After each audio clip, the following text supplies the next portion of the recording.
Hi, Gordon. Hi, Martha.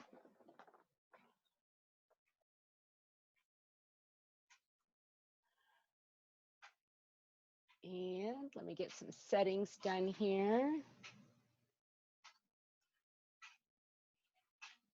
All right, everyone is muted. I'll wait for Andy to get on. I am so excited. I can't even stand it. There's Andy. Where'd he go? Where'd he go? There he goes. Unmute Andy. Unmute Andy. There you go. I've got Andy unmuted. We've got a few more people hopping on. There's one chat. Okay, Andy, I cannot tell you how honored I am to have you do this for us. You know, I've been taking very bold moves in self-development lately and reaching out to you. I think I do better when I don't think about things and I just go for it, you know, and I don't think about it. So I appreciate you so much. For the rest of you that are on this Zoom today, I met Andy several years ago in my first company. Can you guys hear me okay? I've got a headset and I just want to make sure that's okay. That's good? Okay. So I was fortunate enough to be a guest in Andy's home in Kansas City. And let me tell you, it is absolutely amazing. The man has got one of the most beautiful homes I think I've ever been in. And he was doing an education seminar for the team that I was on. And I went down because if Andy Willoughby's going to be talking, I'm going to be there. So Andy has been in the business for 20 years. He's made multiple millions of dollars in this industry. And he's written a book teaching people how to do this. We're going to get to that in a little bit later. Andy, what was your first rodeo like in this industry? Well, actually, my very first radio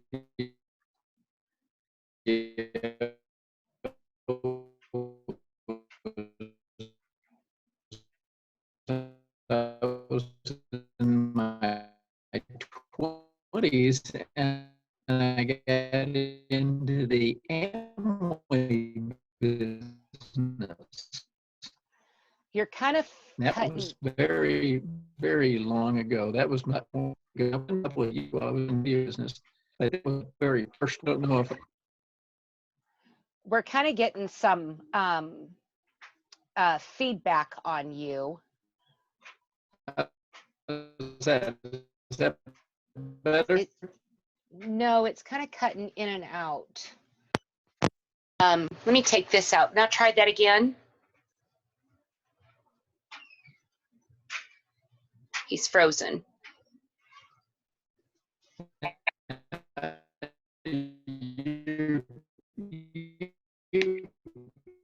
Yeah. Come phone and see if it comes through better. Okay. Let me try to get it on my telephone.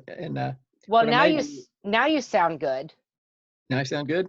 Yeah, now you sound good. I don't know what changed, but now you sound good. Okay, so let's start over. What was your first experience in network marketing, and was that successful for you? Well, the first one I really got into was a company called Amway. That was many, many years ago, and that was my very first one. And I became what they call a direct and had a direct, and so we had a pretty successful time. It was a good business. We enjoyed it. I remember going to the first ever network marketing meeting I'd ever gone to, and they did what they spun the circles. You know, they showed you how you could make money and how you could actually develop your own business. And I caught the vision right off as far as the vision of if you could find 6 people, could find 4 people, could find 2 people, you could make enough money to actually have your own business. And that excited me. And I really got into it. And we worked at it for several years, built up a pretty decent business, had some really great trips and everything. But I was a radio broadcaster by trade. And I bought a radio station with a group of, and I took my focus off of it totally and put all my focus onto the radio business, and it just kind of went away. And it was years after that before I ever got started again.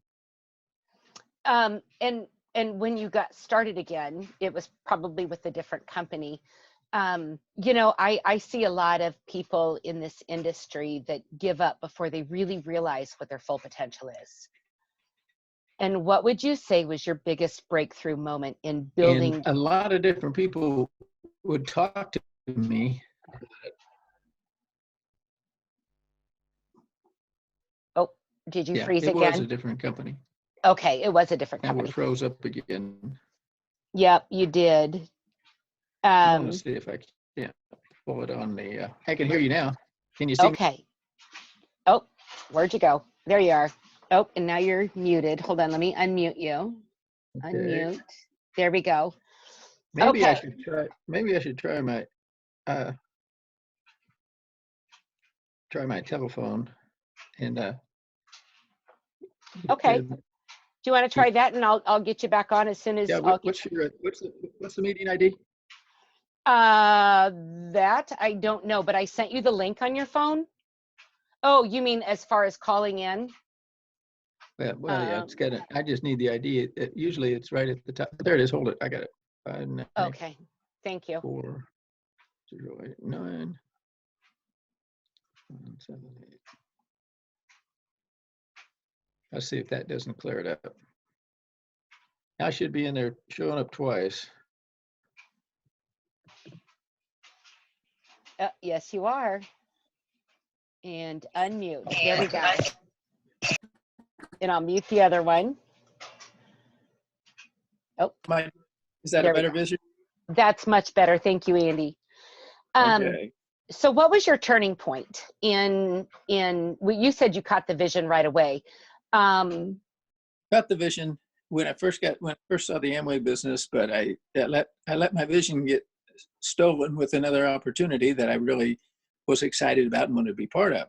Now, over the next number of years, I would run into people. People would come and make presentations to me, and all of them want me to get into their networking business, and some of them telling me how they were making lots of money and everything. But I had a pat excuse, I'd always tell them, well, it's just not what God has for me right now. I'd always blame it on God, and it wasn't the right timing for me. It wasn't. And a lot of people asked me, and I said no, and no, and no, and no. But several things changed. One thing changed was at the time I was managing a radio station in Kansas City, and our house cleaner was a lady that was a childhood friend of my wife. They'd grown up together, went to church together all of their lives, and her name was Martha. And she got involved in a company called New Skin in the very beginning, the very early stages when that company got going. And in less than 2 years, she was making $1 million a year. Now, I knew Martha, all right? She was my house cleaner. I knew that she, she didn't go to college. She didn't have a marketing degree. She wasn't this high powered. She was my house cleaner. And I knew, and I met her. So I knew it could be done. After watching her, I knew it could be done. And that's what convinced me that, hey, it could happen.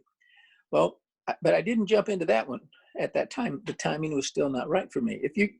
If you don't stay with people, you never know when their timing's going to be right. Well, a few years later, I was managing a radio station again, and at this radio station, we were interviewing a nutritional doctor who was talking about a health system that's supposed to help everything from PMS to pimples. And I'm thinking, snake oil, I'm going to get him off of my radio station. So I meet with the lady, and she's a nutritional doctor, and she talks about balancing the biochemistry with a therapeutic quality nutrition. Now, at that time, the only kind of nutrition people were interested in then was one-a-day vitamins. People really didn't get into really good nutrition like what you guys market, what the companies are marketing today. But she had a therapeutic quality nutrition. I said, well, we can give it a try. I said, I'll tell you what, I've got a test for you. At that time, my wife and I had been married for 23 years. She'd been hospitalized 22 times, last year and a half, 3 times with asthma.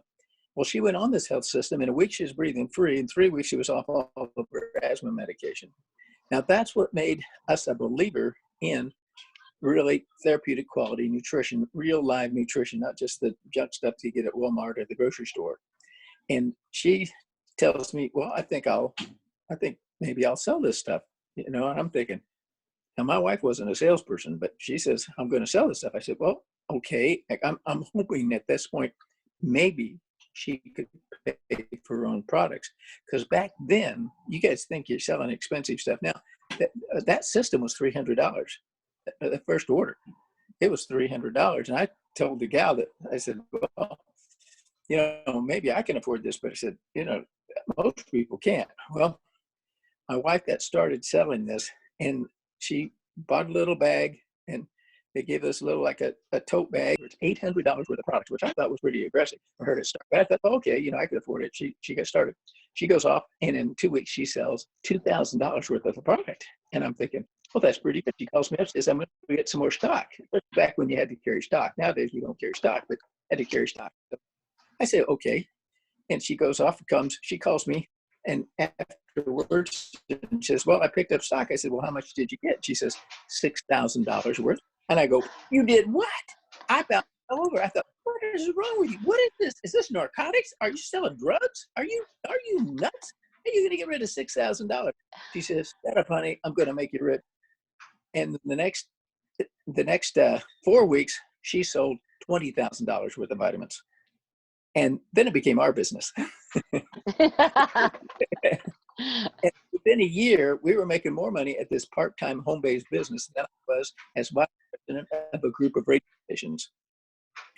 And so I just went full-time. I just transitioned over full-time and been building it ever since. And I tell you what networking has done for me is, it's in the radio business, I made good money and I had prestige, but I really didn't have time because I was working all the time. I mean, for example, I would start at 6 o'clock in the morning, sign on a radio station, and then at about 5 o'clock in the afternoon, I'm ready to go home. I'd get a call from my boss who lived, the guy that owned the radio stations, he lived in California. It's 3 o'clock to him. He wants to talk to me for the next 2 hours about his latest, greatest idea that I'm going to have to implement. At 5 o'clock his time, 7 o'clock my time, he says, uh-oh, I got to go. My dinner's ready. And mine was cold. And that was the kind of life, that they were expecting. Well, I did networking, and all of a sudden I had time and life. I had the time and money, and I had it all together. I had the complete package. There's no way to live the lifestyle of any other thing that you could do other than networking. Look at sports stars. I mean, they have to dedicate their entire life to it. I mean, all of their time to it. Right. It's the same, maybe, some doctors, some lawyers, but they all lose their life. They lose their life. You can have a lifestyle in this business.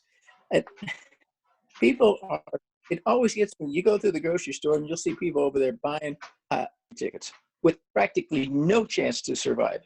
But you can become a networker, and if you actually work, you've got a huge chance, probably, even if it was only 50%, you got a 50% chance of being able to make a lifetime's worth of income and having the lifestyle and the freedom at the same time. And that's what I saw. The travel that we've done, most all of them paid for by the company. Traveled the world, been to Greece, been to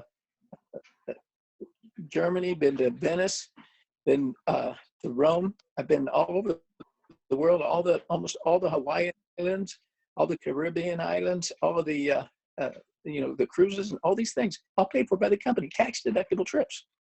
And that's what it does. It gives you a chance to build a life and a lifestyle.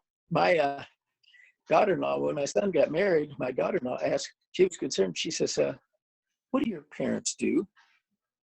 She said she couldn't understand, because they always seemed to have free time, but they always had plenty of money. And she thought we were drug dealers or something. And it's the lifestyle of being a full-time networker, of working it. Once you get that lifestyle, once you tried it, you'll never be happy with anything else, because nothing will ever pay you as much, give you as much personal satisfaction, or the free time that this has. So you got another question? And when we were talking on the phone today, I asked you, that was one of the questions I asked you was, what do you love about this industry? And you said the exchange for time in the beginning for a lifetime of time and income later on. What do you see? You've built several businesses. What do you see as some of the biggest struggles that people have in getting started? Like what is the holdup? Why can't, I mean, everyone can do this, but what do you see as the reason that not everyone does? Well, I think the reason most people fail in networking isn't that they really failed in networking. They got everything they put into it. I mean, most people work networking the way I work at golf. If the weather's bad, if it's cold, I don't go play golf. If it's under 60 degrees, I'm not playing golf. If it's over 90, 95 degrees, I'm not playing golf. If something else comes up, I don't play golf. I mean, if there's something I'd rather do, I do what I'd rather do. I work, and that's how I play golf. And, I work golf like it's a hobby. And most people work networking like it's a hobby instead of a business. But Right. I got into networking. I worked my networking like it was a business, not a hobby. And I think most people have a hobby syndrome when they get into networking. They work it when it's convenient. They don't work it like, I mean, if they went to work for Walmart working 10 hours a week, they'd be there every day. They'd be there every week for 10 hours. And they'd get paid, minimum wage. If they'll work this for 10 hours consistently every week for 2 years, you'll be making 10 times minimum wage. But, a lot of people just won't do that. They always work it as a hobby. And I tell you what, how much money I made in golf last year? Zero. Golf cost me money. And people complain. They say, well, they'll tell me, well, I spent this money. I spent this much in business. I didn't make any money. What they're talking about, the products they use themselves as they consume themselves, that's what they're mostly talking, because really networking, does not have that much expense today like it used to. When I first got into networking, we were paying 20 cents a minute to talk on the phone anywhere outside of your own local area. Within, if you weren't within, 20 miles, you were paying 20 cents a minute. We were sending out packets, cost us $10 to $20 every time we sent out a packet. We didn't just email, packets. I mean, I remember going and buying a copy machine for $1,200 or $2,000 just so I could make copies and send them out and use them for my group. And now we just email stuff. I mean, it's the simplest, easiest business. I mean, it's just that we get distracted with so many other things. We don't focus. Now, the other reason I think it is because, it's kind of like Starbucks. If you go to Starbucks at 5 o'clock in the morning, there'll be people in there. The lights will be on, but the doors will be locked. Why? They're getting ready, right? They're getting ready to open up at 6. And then at 6 o'clock, they open the doors, people come in, and the guys between 5 and 6, they're making coffee, they're getting the cash register ready, they're getting the store all spruced up, and they're ready. 6 o'clock, they open the door. Then at 10 o'clock, they lock the doors again. As soon as the last people are getting out, they lock the doors, and people are still there for another 30 minutes to an hour. And what are they doing? They're closing up, right? They close up, and they're getting ready for the next day, and they're closing things up. Well, too many people in networking work their business opposite of Starbucks.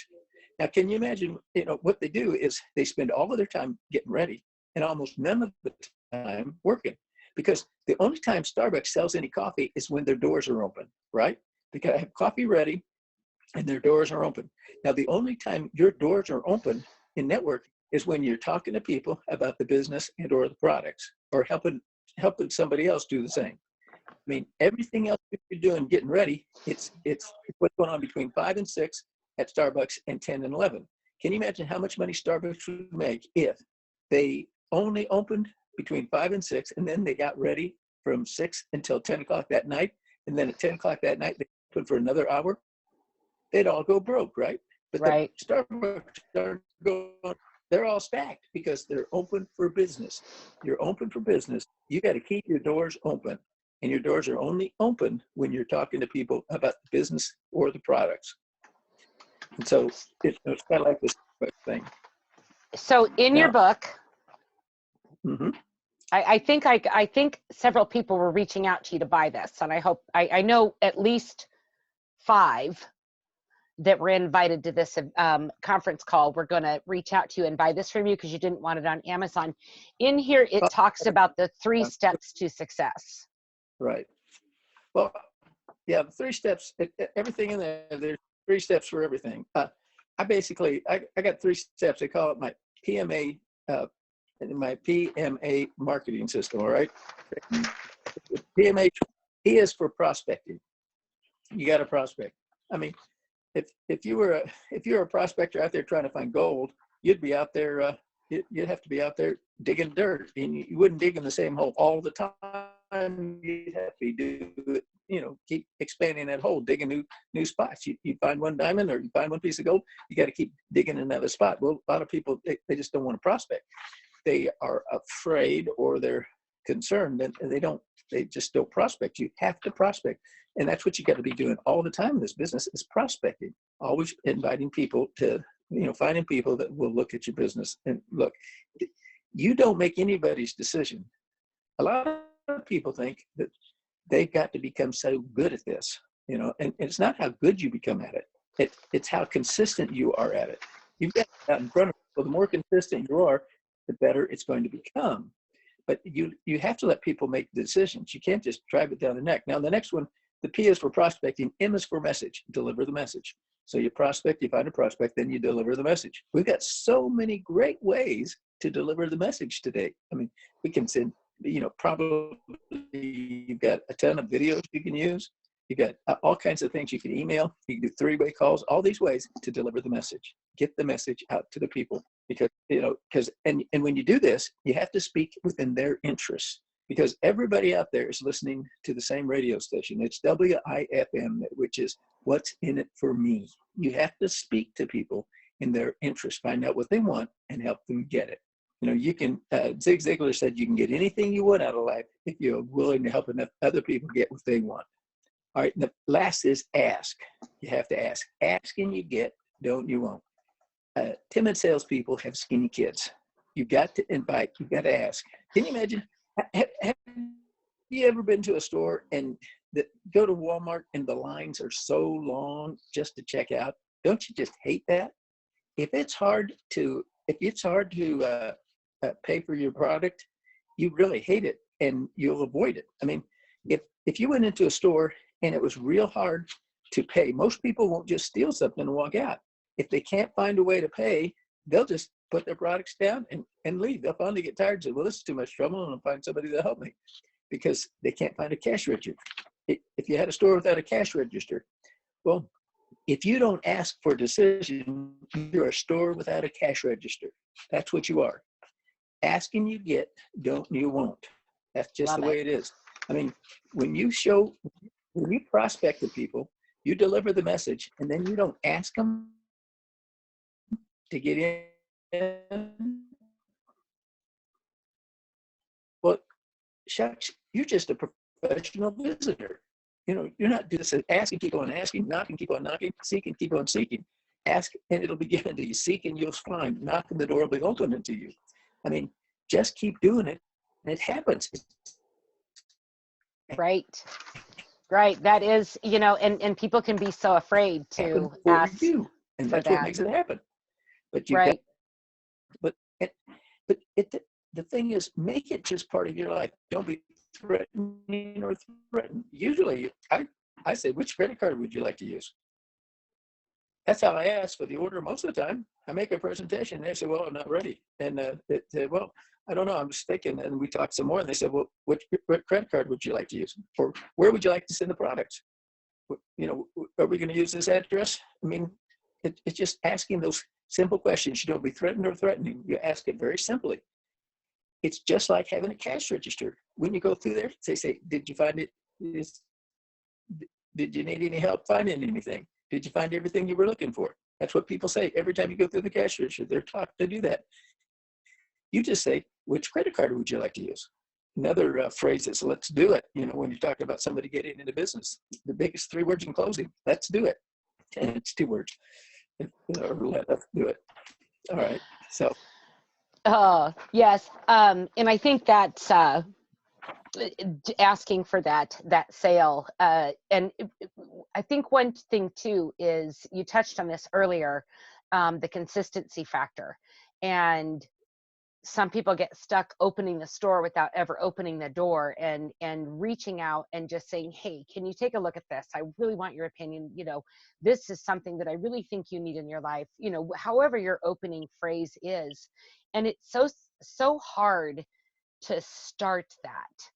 But the more that you do that, the more comfortable and confident you become, right?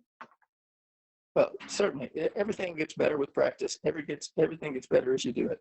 And I always encourage people to frame your products with the business. Talk about the products. I know we love to talk about our products, but frame it with the business. In other words, when I say frame it with the business, you're talking to somebody and they say, boy, I've had a lot of, like, what's your product? What's the number one thing people want to use your products for? When you're talking to somebody, what's the first thing that people mention the most? Is it joint pain or pain? Yeah. They got a lot of pain, and they got a lot of pain. So somebody's talking about the pain around them, and they said, "Really, that's interesting," because I've recently gotten involved in a business that I'm really excited about, and I'm seeing a lot of movement. And it's become a real strong new industry, and it's because this product that they have really makes a lot of difference in pain. As a matter of fact, let me share you some stories of what this product has done. So I framed it with the business so that I can come back to them with the business and then go into the product. Because if you'll frame it as a business, frame all your products as a business, then that's how you get other partners to join you in your business. I love that. Once you get that confidence and you start moving, you kind of get, you and I both experienced momentum in that first company where we met. And I know my team personally is in a very momentous position right now. What are some stumbling blocks that you have experienced in that you've had to be cognitive of so that you can come back and keep moving? Well, it's the management mode. People tend to get in management mode. They get to go in and they get the business, they get a few people, and they stop recruiting, stop prospecting, stop delivering the message, stop asking for the decision. They become a manager. But, start trying to manage their organization instead of, the PMA, a prospect, deliver the message, ask for the decision. Yep. When you stop when you stop opening your doors, business starts to slow down. And yes. You have to open your doors or your people are going to open their doors. And I just always spent most of my time with my doors open. And a lot of times I didn't get the details done, but I kept my doors open and business grew. I love that. We are just about out of time. I've got three questions for you. How would you like them to go about getting a copy of your book, Why Aren't We Rich Yet? And the 3-step plans? I would say you can go on Amazon or just give them my phone number and call me, and I'll get all those out this week. I mean, if they call, usually between 10 o'clock or 9 o'clock and noon in the mornings, the best. That gives me a chance to put it together and get it off. I can, and my number is, if you want to email it to them, or I could give it to you now, or you could just email it. Yeah, go ahead and tell him now. And then you guys, that's Central Time. He's in Kansas City. So you can call him and how kind of him to open up his cell phone for you guys to give him a call. I just think that's amazing. Yeah, go ahead and say your cell phone, Andy. It's 573-480-1498. 573-480-1498. Okay, so I will get that posted also on our event page where I announced this amazing opportunity to listen to a multimillionaire that's built businesses and traveled the world. So I'm kind of fangirling right now. So tell me, I asked you this question the other day, so because I wanted you to be prepared. I always like to ask people, tell me one odd thing that nobody knows about you. An odd thing that nobody knows about me. Well, that I lost the first 4 jobs in radio I got fired from. I got fired every time. I got fired my very first job in 3 months. The second boss I worked for, he was smarter than that one. He fired me in 3 days. The next job I got, I worked for about 3.5, 4 months. And during this time I got married and I got fired again. And that was my third. And then I came back to my hometown, and I was working, and I finally could get a part-time job in the radio business. And I worked at that for not quite a year, and they fired me. my pastor said, did you think about maybe trying something else? And he said it to me, and I said, well, why would I do something else? I haven't even been successful at this yet. And literally, the next job I got, I went in with a whole different attitude. I remember telling my brother, I said, I'm taking this job at this radio station, and there's no way they're going to get me out of this station until I'm ready to move on to a better job. And I said, they could be grabbing me, trying to get me out, and I'd be holding on to the door with them trying to drag me off. With that kind of commitment, that job was very successful. And within 2 years at that time, I ended up being the manager of a radio station at 22. And at 26, I was a manager of a TV station. And it's just plain old commitment and persistence. People said, how did you build a business? Well, I just outlived the competition. I just would always fall forward. I just wouldn't quit. I just won't quit. I don't even know how to quit. I was married for 47 years. My wife had to die to get away from me. I mean, literally. And so I don't know how to quit. And that's one of the things too that I hear a lot on so many because I'm constantly listening to the legends on podcasts when I'm driving or whatever. And every single one of them says that they made a decision to become a professional, and that's exactly why you were successful in radio. That's exactly why you were successful in this industry, and not quitting. If you can't make it in this industry, most of the time it's not the company, it's the mindset and it's the consistency that is going to take you to that next level. Would you agree? Yeah, people just aren't keeping their doors open consistently. Yeah. I had a brother had a gun shop, and he was right on the main road, and people would drive by, they could buy guns. And he started this business, and he was focused on it all the time, and it was really growing, and he was selling a lot of guns. And then his grandchildren got older and old enough that they could come over to the store. And when they could come over to the store, it was, Grandpa, could we do this? Grandpa, could we do that? And he'd literally close the store and go do something. Well, and take him out for maybe 30 minutes or an hour or whatever. He'd do that. And his business that was growing and consistently building up all of a sudden started dying because he lost his focus, his commitment. Yeah. You work this like a business.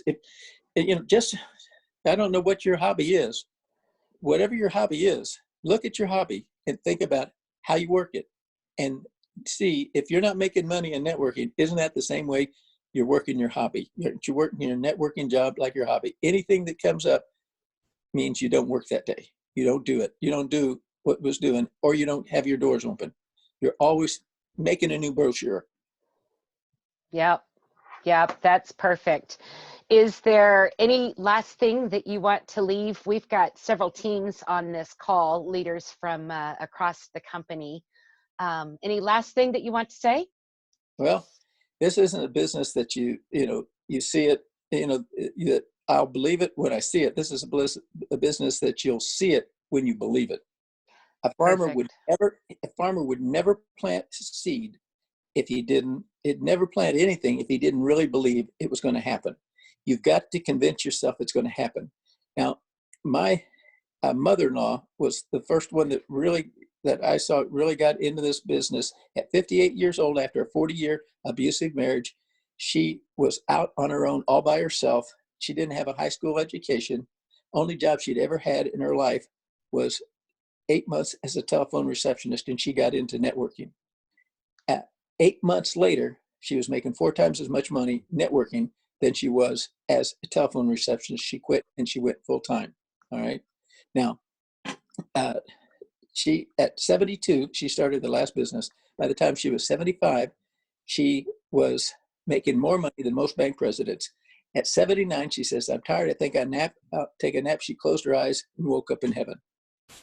Now you think, well, that's terrible. Well, I'll tell you what, it wasn't terrible, because Emma lived the last 7 years of her life on top of the world. She would tell people, I get up in the morning, and most people my age are wondering what's the cheapest buffet in town and how early in the afternoon do they have to go to get the senior discount. She says, I wake up in the morning wondering what city I'm in and what's the best restaurant in town. She never looked at the left side of the menu. I mean, the right side of the menu. She never worried about what the price was. She just went out and enjoyed her life those years. She bought a $500,000 house and paid for it, bought several new cars and paid for them. This was in her 70s. She started at 72. Now, I say people are sad. Don't be sad for Emma, because she didn't fade away into the sunrise. No, she went out like a rocket. She went out a happy person who had a great and full life. And you can do that if you put that kind of commitment. Commit yourself.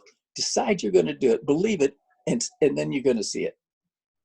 That's awesome. I'm going to unmute everyone. So if your phones are muted, please unmute, and let's tell Andy how much this has meant to us. Seriously, sir, thank you so much. Just get our taxes, yeah. We got to sign paperwork. I'm Marlon, fucker. All right, you guys. Amen. Only half of it. All right. Excellent, guys. And Excellent. back on mute. Let me find Andy and unmute. Thank you, sir. I appreciate you. I'm glad I took a bold move. Well, hey, I appreciate you. I've always respected you. You always had such leadership, and you always took care of your team, and you've done so much in this industry. I hope that people understand what a great leader you are, because you're what makes this business go. You know, Proverbs says, "Work hard and become a leader. Work hard and be a leader." Now the Bible says, "Work hard and be a leader." That means if you work hard, you're going to become a leader. You got that, folks? Work hard and be a leader. That's what Tanya does. She works hard. She's a leader. All right. Thank you guys so much. Have a great evening. Corporate call starts at 8. And Andy will be talking soon. All righty. God bless you all. Have a great day. God bless you, sir. Bye-bye.